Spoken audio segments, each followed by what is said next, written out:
I didn't actually start making more money to live this work from anywhere life. Here's my first stop in Phuket, Thailand. I actually just simply started needing less, in essence.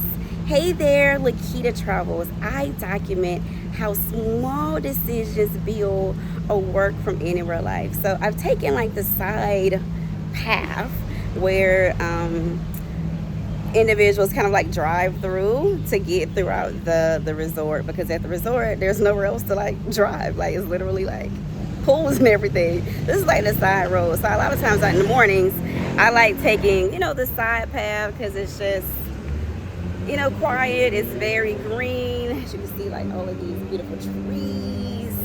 There's like a little restaurant behind me, and also more beautiful trees to actually walk out to the city of, I guess, why?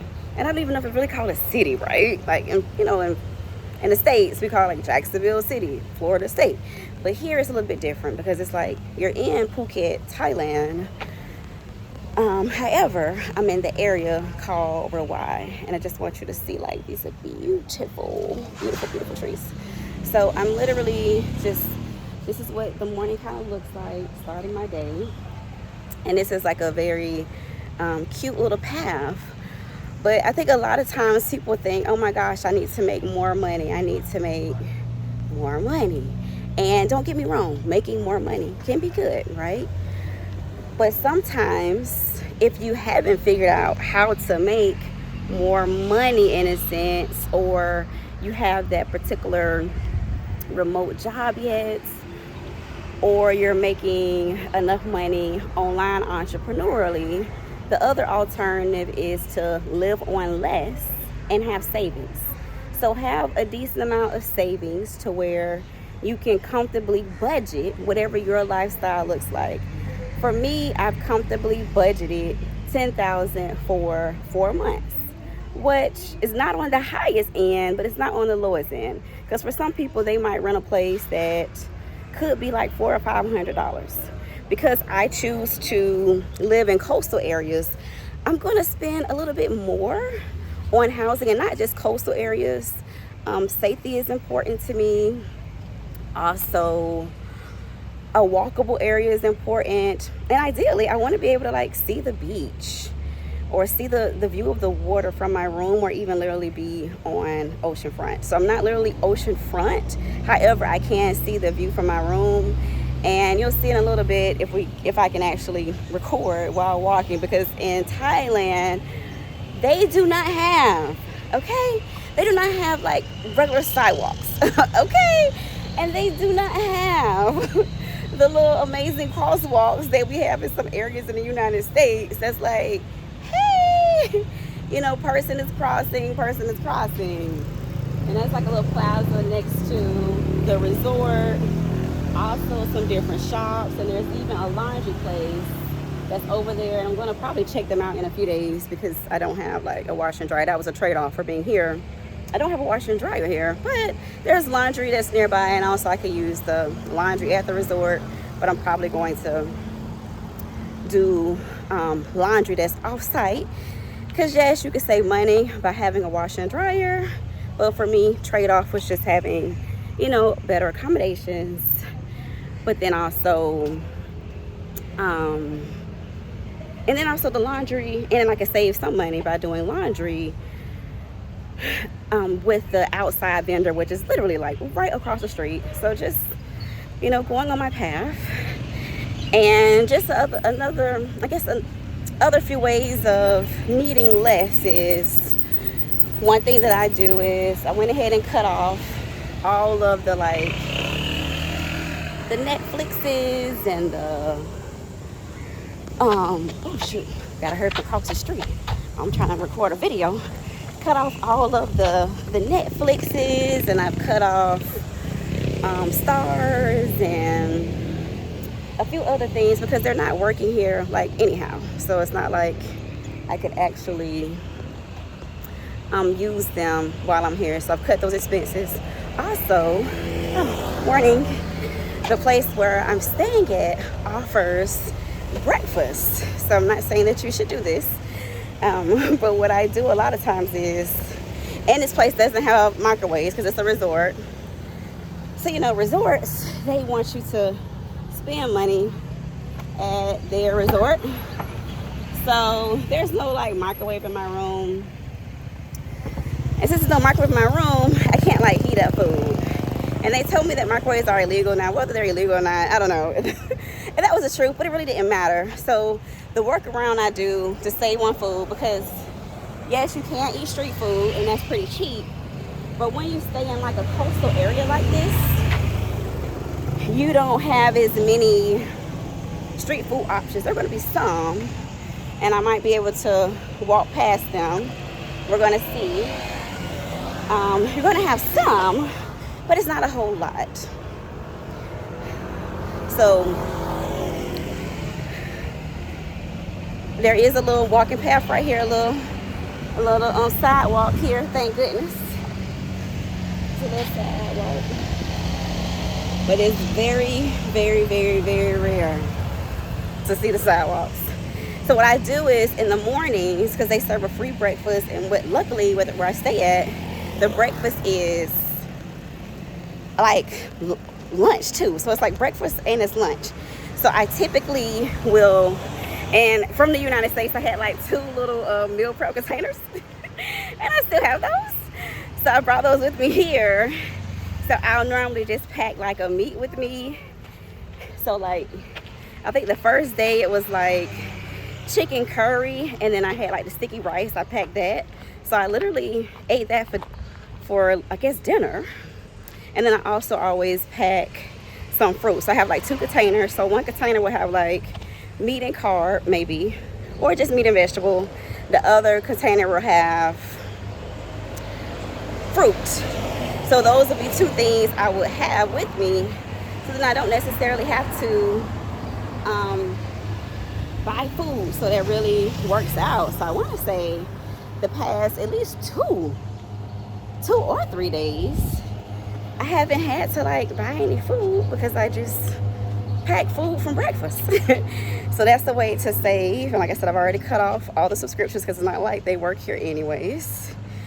Also, doing Grab here is pretty economical. Grab is the Lyft/Uber. So I only take that when needed. And I'm going to be venturing out really soon with trying to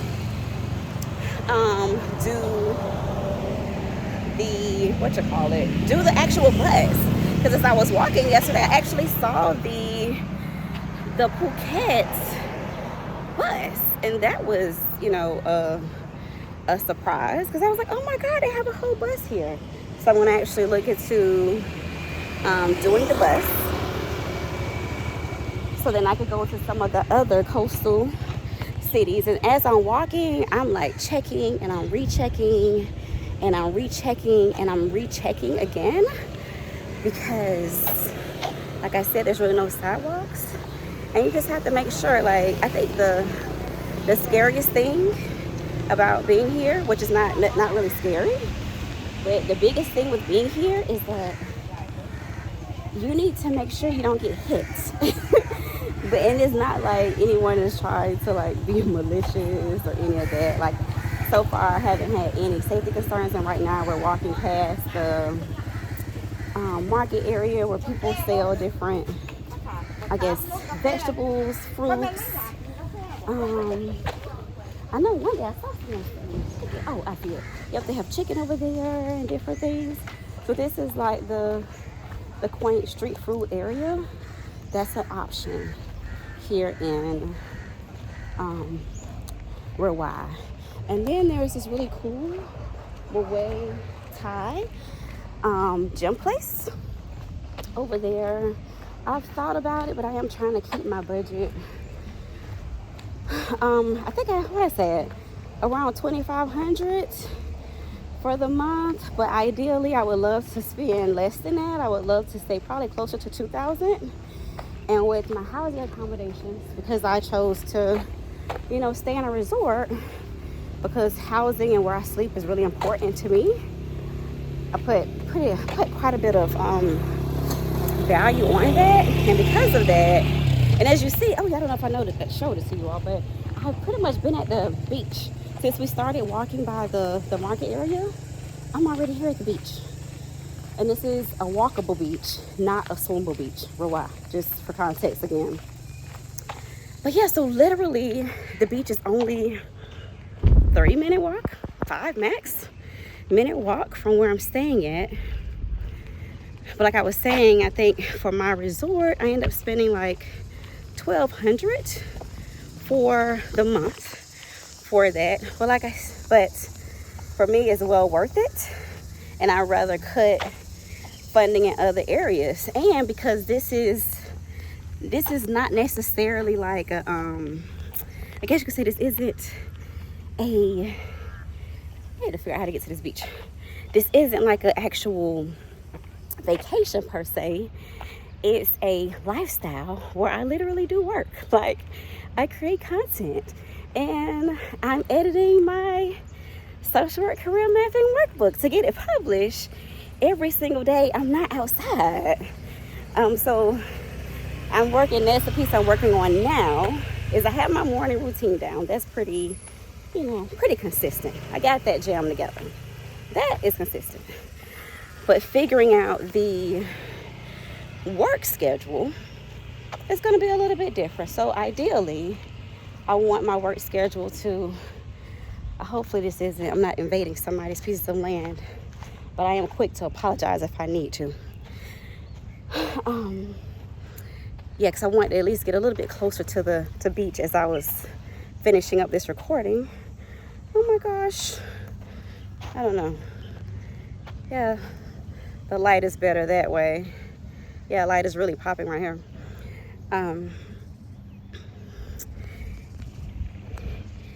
Yes, so as I was saying, because I do work while I'm here, it's a lifestyle, it's a way of living. Then there are times where I am not outside. I literally get up, do my morning walk, do some content, and then depending on, eat breakfast, might do a little bit of work, and then from that I'm just kind of relaxing and vibing. And depending on how I feel energetically, I might take a nap, but I'm not really outside spending money like every single day.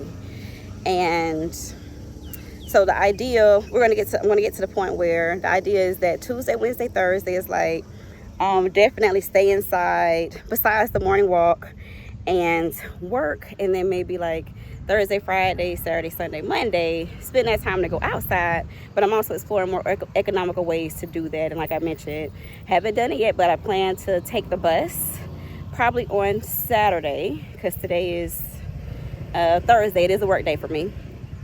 And then on Friday at my resort, they actually have a free shuttle to go to one of the local beaches. So I'm going to actually take our free shuttle to that beach on Friday to see what that beach looks like. And then Saturday I'll do the actual bus. So yeah, so it's not necessarily about having more money. It's about how to better budget and live off of less. If you're in my situation where I'm living off of savings and I'm immersing myself in these cultures and environments, like first stop is Phuket, Thailand, to really have the energy and capacity to be able to generate the revenue I need to. And I want to put myself in a space that creates that opportunity. So hence why I'm actually here, and it's actually been working. Like I feel like it. I feel excited to record and all those things. So you don't always need more money. Sometimes it's needing less and figuring out what's your priorities and where you can cut your budget. And as you see, I'm listening as usual. This is Lequita Travels.